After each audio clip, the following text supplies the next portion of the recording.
warahmatullahi wabarakatuh. Baiklah, saya Dila Salsabila dengan nomor BP 1910861020 akan menjelaskan materi mengenai pengertian dari jenis kelamin dan gender. Banyak masyarakat yang beranggapan bahwa antara jenis kelamin dan gender memiliki arti yang sama. Padahal, jenis kelamin dan gender ini memiliki konsep yang berbeda. Yang pertama, kita akan membahas mengenai pengertian dari jenis kelamin. Jenis kelamin terdiri dari laki-laki dan perempuan. Perbedaan ini terletak pada adanya perbedaan ciri biologis antara laki-laki dan perempuan. Menurut Oakley pada tahun 2015 mengemukakan bahwa jenis kelamin adalah suatu perbedaan yang terletak pada fungsi, sifat, bentuk biologis antara laki-laki dan perempuan yang menentukan perbedaan mereka dalam reproduksi. Sebagai contoh, yaitu dapat kita ambil pada laki-laki memiliki ciri dalam reproduksinya yaitu dapat menghasilkan sperma. Sedangkan pada perempuan kita ambil contoh sebagai salah satu contohnya yaitu memiliki rahim. Nah, hal tersebut tidak dapat diubah karena sudah kodratnya. Yang kedua, kita masuk kepada pengertian dari gender. Nah, menurut Oakley pada tahun 2015 mengemukakan bahwa gender merupakan semua ciri khas yang ada pada laki-laki dan perempuan yang dilihat pada adanya perbedaan peran sosial serta identitasnya di dalam masyarakat. Nah, sedangkan menurut McDonald pada tahun 1999 mengemukakan bahwa gender itu sendiri adalah perbedaan antara laki-laki dan perempuan yang disebabkan karena bentuk sosialnya. Nah, dari pendapat-pendapat tersebut dapat kita simpulkan bahwa gender itu sendiri memiliki pengertian yaitu adanya perbedaan antara laki-laki dan perempuan yang disebabkan karena adanya perbedaan fungsi, peran sosial, serta tingkah laku di dalam kehidupannya. Nah, sebagai contoh, adanya pemahaman masyarakat mengenai perempuan pada umumnya yang memiliki sifat yang lemah lembut, keibuan, serta orang yang harus dilindungi. Sedangkan laki-laki, masyarakat pada umumnya mengatakan bahwa laki-laki ini merupakan orang yang kuat, tahan banting, dan menjadi kepala keluarga nantinya. Perkenalkan, nama saya Puput Oktaviani dengan nomor BP 1006. Di sini saya akan menjelaskan tentang penelitian mengenai perbedaan gender dan negosiasi, serta penelitian mengenai perbedaan individu dan negosiasi. Nah, yang pertama kita akan mengkaji tentang penelitian mengenai perbedaan gender dan negosiasi. Negosiasi antara pria dan wanita tentu sangat berbeda. Wanita biasanya lebih cenderung kooperatif dan menyenangkan, sedangkan pria lebih berpegang pada nilai status, kekuasaan, dan sebuah pengakuan. Nah, sebuah studi tentang mahasiswa MBA di Universitas Maryland mengemukakan bahwa wanita biasanya lebih menghargai suatu hubungan dan kasih sayang, sedangkan pria lebih menghargai. Menurut Dovio, seorang laki-laki biasanya lebih suka untuk mendominasi suatu pembicaraan karena laki-laki identik dengan sebuah ketegasan. Nah, berbanding terbalik dengan perempuan biasanya lebih hangat dan bisa diajak untuk bekerja sama dalam hal berkomunikasi. Penelitian juga menyebutkan terdapat perbedaan antara tawar-menawar pria dan wanita. Pria biasanya menggunakan kalimat memerintah, mengharuskan, dan menyatakan. Berbanding terbalik dengan wanita, biasanya menggunakan kalimat tanya, menginginkan, dan mengharapkan sesuatu. Nah, pembahasan selanjutnya yaitu penelitian mengenai perbedaan individu dan negosiasi. Nah, dalam melakukan satu negosiasi, kita harus mengetahui 4 faktor yang mempengaruhi keefektifan individu dalam bernegosiasi. Nah, yang pertama ada kepribadian atau sikap pribadi. Nah, sikap pribadi atau kepribadian ini sangat mempengaruhi keberhasilan suatu negosiasi. Apabila kita mampu menunjukkan kepercayaan diri kita kepada lawan bicara kita dan mampu mengintimidasi lawan bicara dalam melakukan negosiasi, maka negosiasi itu dikatakan berhasil. Dan contohnya di dalam melakukan tawar-menawar di pasar.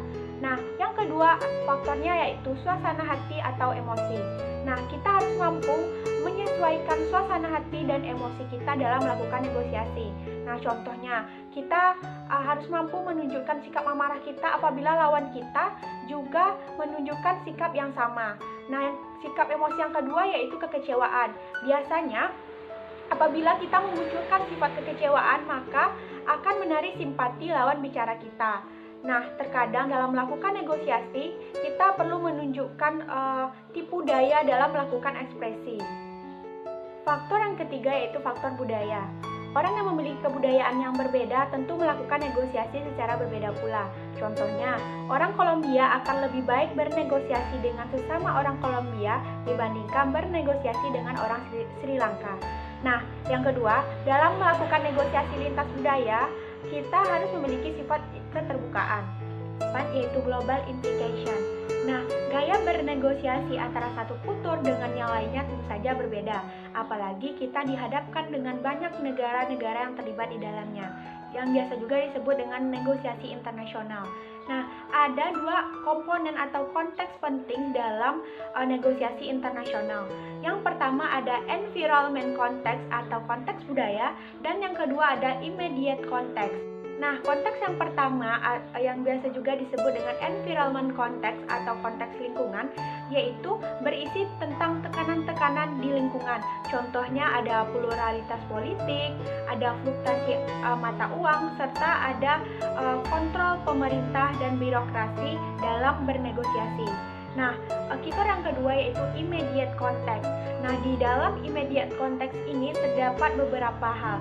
Yang pertama, terdapat perbedaan-perbedaan antara perbedaan pendapat antara negosiator, ada tingkat konflik yang mungkin saja terjadi saat melakukan suatu negosiasi, dan ada relasi antar negosiator yang harus dikontrol agar tidak terjadi permasalahan atau hambatan di dalam melakukan suatu negosiasi.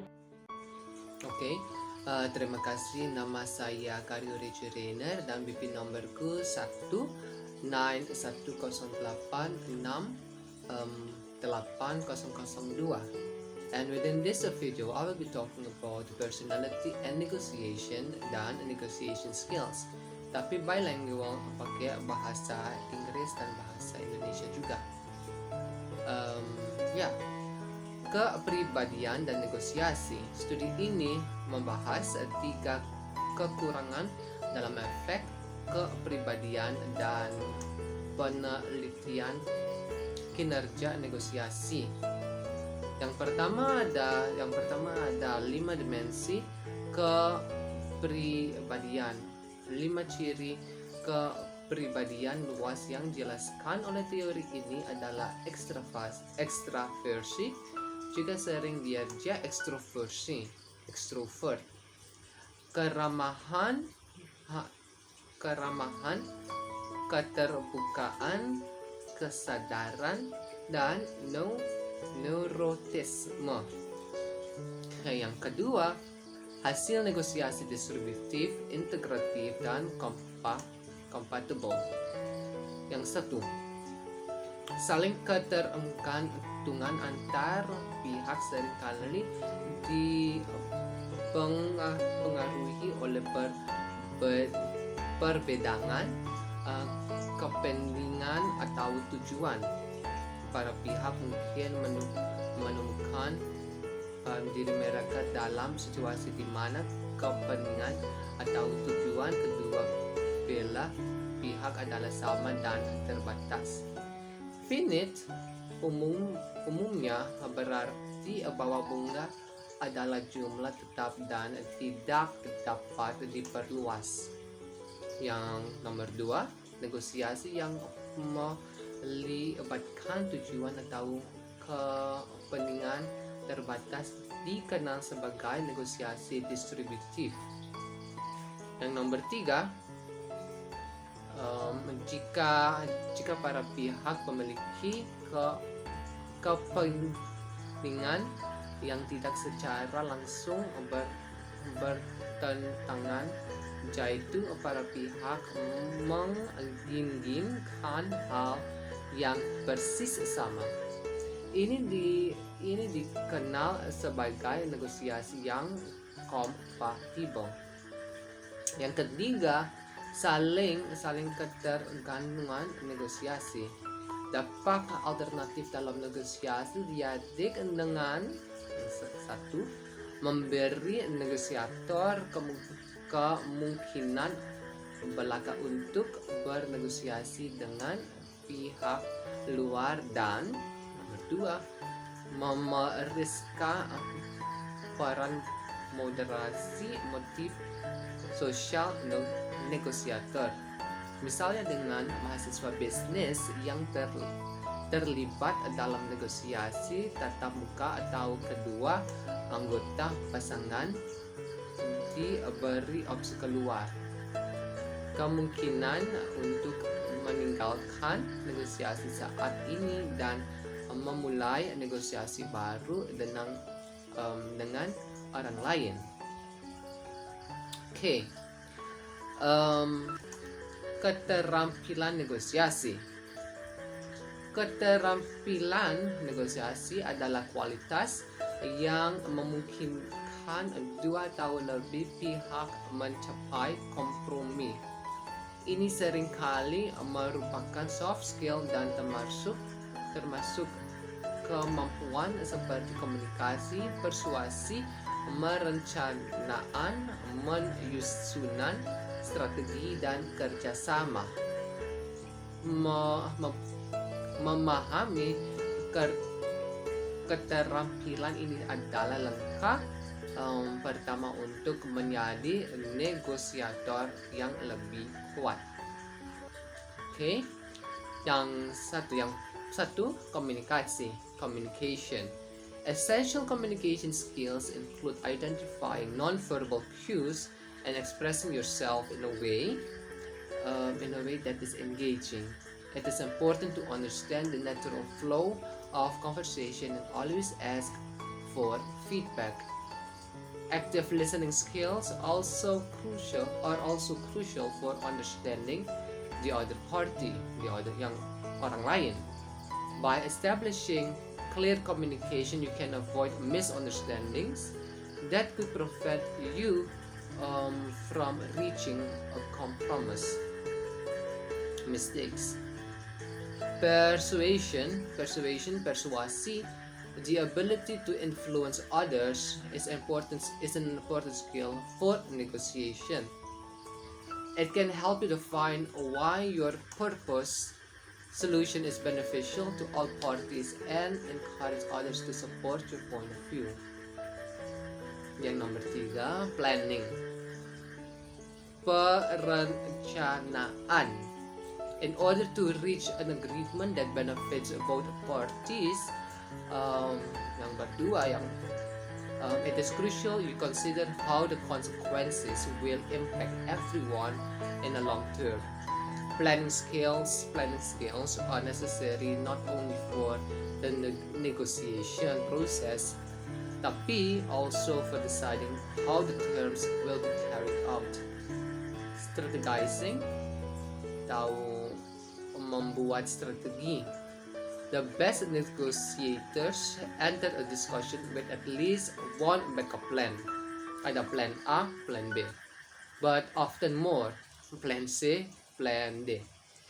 Consider all possible outcomes and be prepared for each of these scenarios. Yeah, that was my part.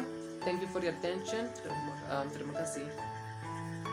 Selamat pagi semuanya, saya Randy Verlita, BP 3014. Di sini saya akan menyampaikan materi pendekatan alternatif mempelajari negosiator yang sukses. Negosiator adalah orang yang melakukan negosiasi kepada pihak lain guna mencapai kesepakatan dan meraih keuntungan. Untuk menjadi negosiator yang baik adalah orang dengan kepribadian yang kalem, tenang, mampu mengendalikan diri, etis, tegas, adil, dan fleksibel. Artinya, fleksibel ini adalah orang yang selalu ada ketika dibutuhkan. Kemudian kita masuk kepada gaya negosiator. Gaya negosiator ini ada 3 menurut ATI 2015. Pertama, tipe petarung. Tipe petarung ini bukan berarti tipe yang suka berkelahi, tetapi tipe ini adalah tipe yang memiliki kegigihan serta ambisius yang tinggi dan memiliki orientasi ke tugasnya lebih besar. Kemudian tipe kolaborator. Tipe kolaborator ini adalah tipe yang lebih senang bekerja sama dengan pihak lain untuk memecahkan permasalahan dengan cara berbagi pendapat, ide, gagasan, opini, dan lain sebagainya sehingga diraih kesimpulan dan bisa menentukan kesepakatan. Kemudian tipe kompromistis. Tipe kompromistis ini adalah negosiator yang lebih suka atau lebih berusaha untuk mencapai kompromi di antara kedua belah pihak untuk bisa menyelesaikan permasalahan. Biasanya situasi atau tipe ini ditemukan pada tipe di mana konflik terjadi. Kemudian selanjutnya adalah tahapan negosiasi yang sukses. Terdiri dari 3 tahap menurut ATI 2015. Yang pertama itu adalah tahap perencanaan. Tahap perencanaan ini terbagi menjadi 2 bagian. Yang pertama itu adalah penentuan tujuan dan penentuan strategi. Singkatnya, penentuan tujuan ini adalah hasil apa yang kita harapkan dari negosiasi yang akan dijalankan.